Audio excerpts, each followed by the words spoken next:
Safi. Mambo yanaendaje? Safi safi. Hii jasho au? Jomba imechanganyika na kila kitu kwa sababu kwanza pressure tu. Nimekuja hapa kwanza mpaka leo nilikuwa sijui kama mechi inachezwa. Wasemaji viongozi wanakuambia tutaongea muda ukifika.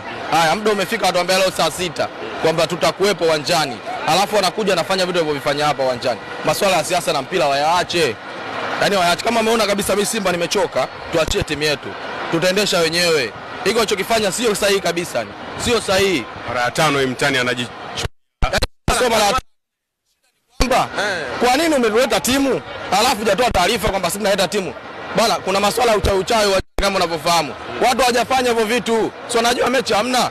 Viongozi wa mataa wamezuiliwa na wamefukuzwa na waandishi wa habari. Si mlikuwepo? Kwamba atuongee chochote, msirekodi kwamba hatuji uwanjani, msiongee chochote. Timu haiji. Timu inakuja leo, tutakuwepo leo. Matokeo haya yamesababishwa na namna ambavyo viongozi wameendea mchezo. Viongozi wa Simba ndio wametuharibia mchezo wa leo. Viongozi wa Simba. TFF wamefanya vizuri, wametolea marefu wale pale. Hapana. Wamefanya vizuri kabisa, lakini viongozi ndio wametuharibia sisi hii mechi ya leo. TFF hawana baya. Hawana baya kabisa. Lakini kosa ni moja. Kama ungeona kabisa huwezi kutoa taarifa, watu wakajiandaa kimechi, basi usingekuja, usingeleta timu uwanjani. Kwa nini umekubali kuleta timu uwanjani? Tuondoke. Wangechukua pointi zao 3. Mchezo ni mzuri. Mchezo ni mzuri kabisa. Ila baadhi tu makosa madogo madogo yalotokea na nimeshindwa kuangalia replay, lakini ile penalty sijajua imetokea vipi kwa sababu ya replay sikuwepo.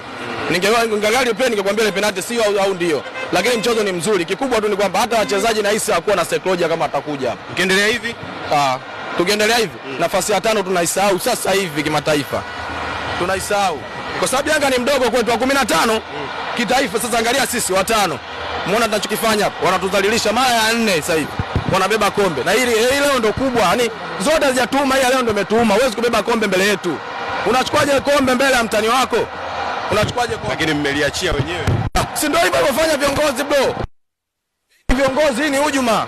Walotufanya hapa ni hujuma. Ila sisi tunashukuru. Yes,